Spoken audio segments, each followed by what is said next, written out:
What's up, guys? Welcome back to another episode of Tate Talk Sports Podcast, back with another video. And today I am going to be talking about Game 7 of the Bucks and Nets series.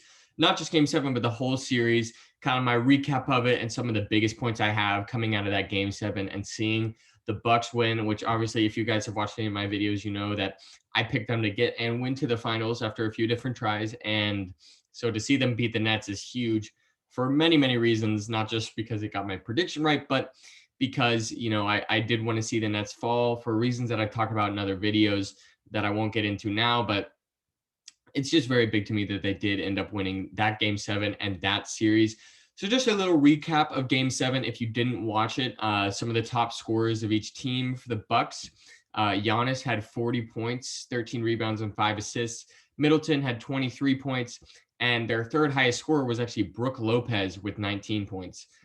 For the Nets, on the other hand, was KD with 48 points, 9 rebounds, 6 assists. And I wanted to mention this 53 minutes. That's all the minutes in the game. He played the entire game, and I believe 48 points was the most points ever scored in a Game 7. I'm pretty sure they showed that on the broadcast last night. Harden was the second highest scorer with 22 points, was 1 rebound and 1 assist away from a triple-double, had 9 of each.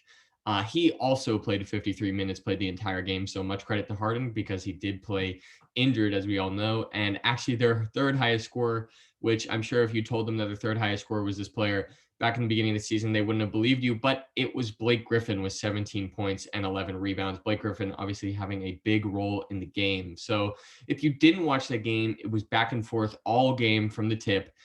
In the second half, no lead for either team got bigger than 5 points. The Nets went into the half with 6, but no lead got bigger than 5. Just such a close game the entire game. It felt a bit like the Bucks were the ones chasing most of the game, and the Nets were the team that had the lead. But obviously, in the end, it got to overtime, and if Durant moves back 1 inch on his shot to tie the game, they're in the Eastern Conference Finals. But obviously, his shot did end up being a 2, and it did end up sending it to overtime. And in overtime, a lot of players came through for the Bucks. Giannis ended up getting to his spot against KD on a one-on-one matchup in the post, and he didn't bail him out with a jump shot or a fadeaway. He got to his spot, shot a hook, and made it. And obviously, Lopez, probably the biggest defensive play, if not play of his career, when he blocked Kevin Durant driving to the basket for a layup.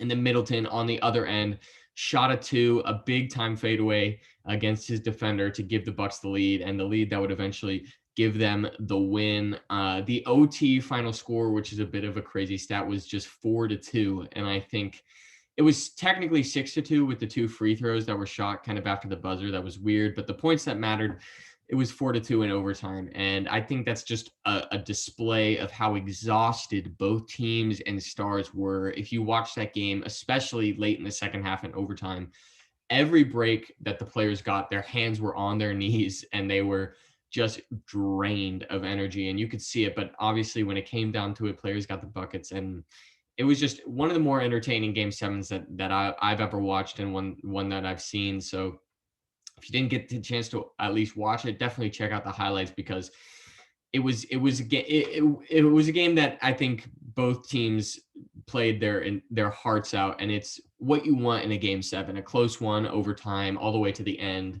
It was just a fantastic game, and obviously the Bucks came out on top. Obviously, the biggest question coming out of that game is what happens if Brooklyn is healthy? Do the Bucks still win? And one thing that I want to say is they weren't healthy, and that can't be held against the Bucks. You can't.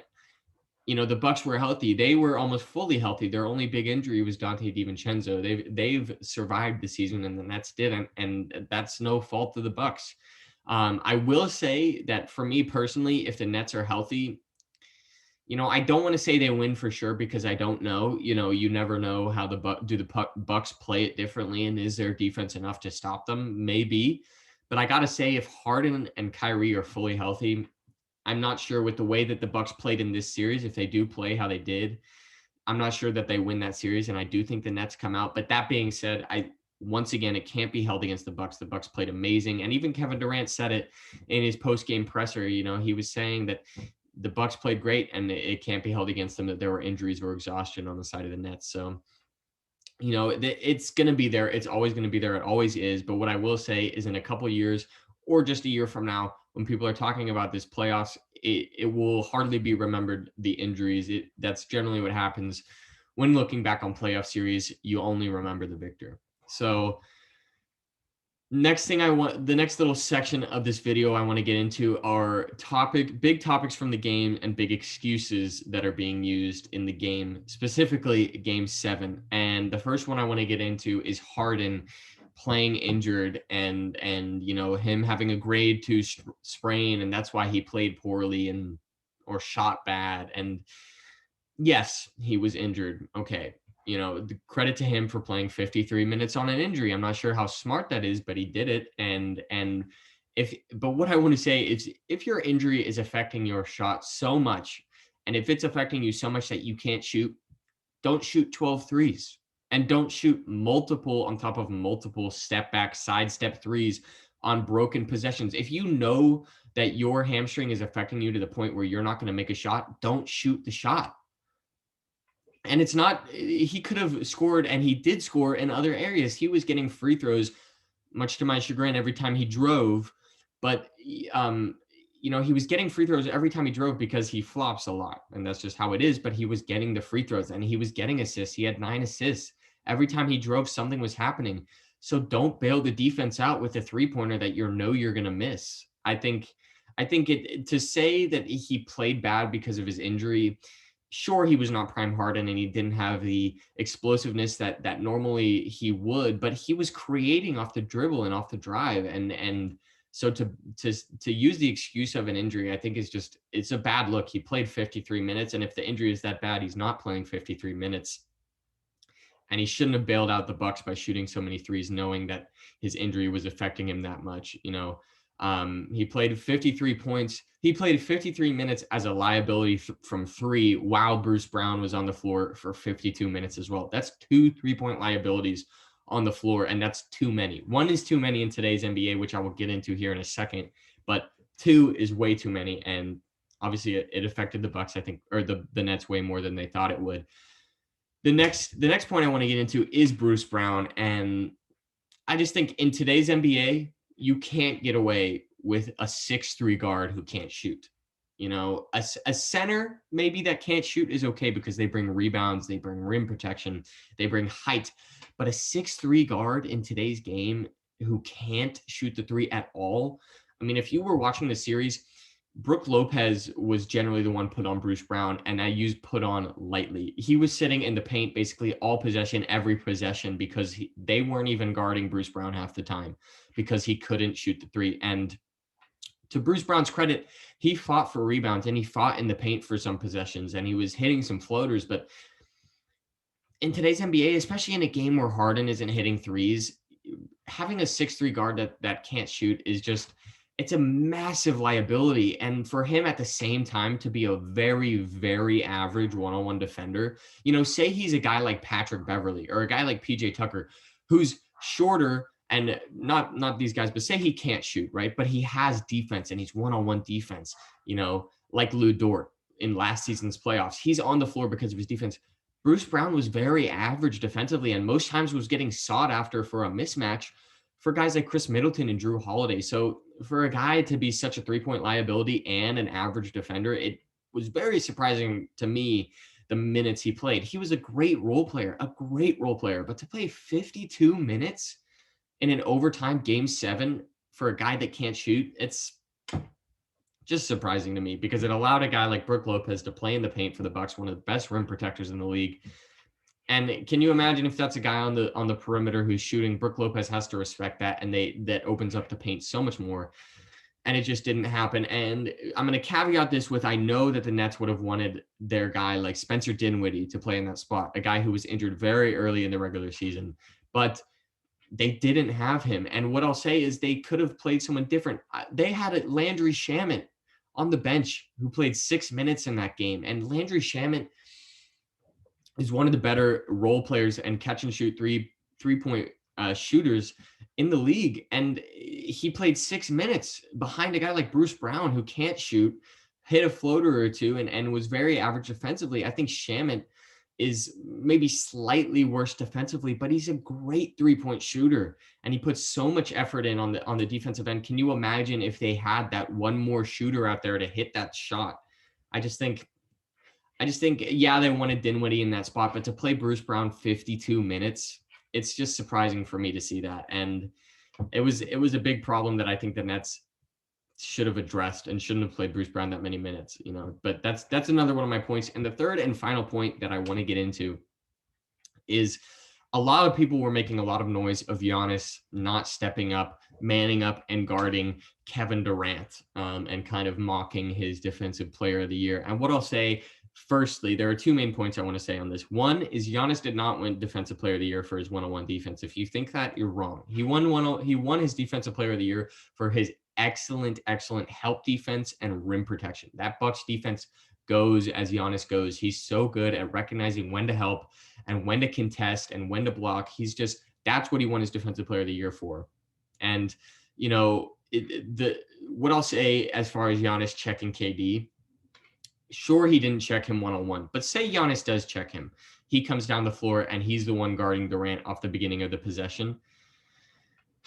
The Nets were running defenders off of a minimum of 2 screens per possession. Most possessions, it was more like 3 or 4.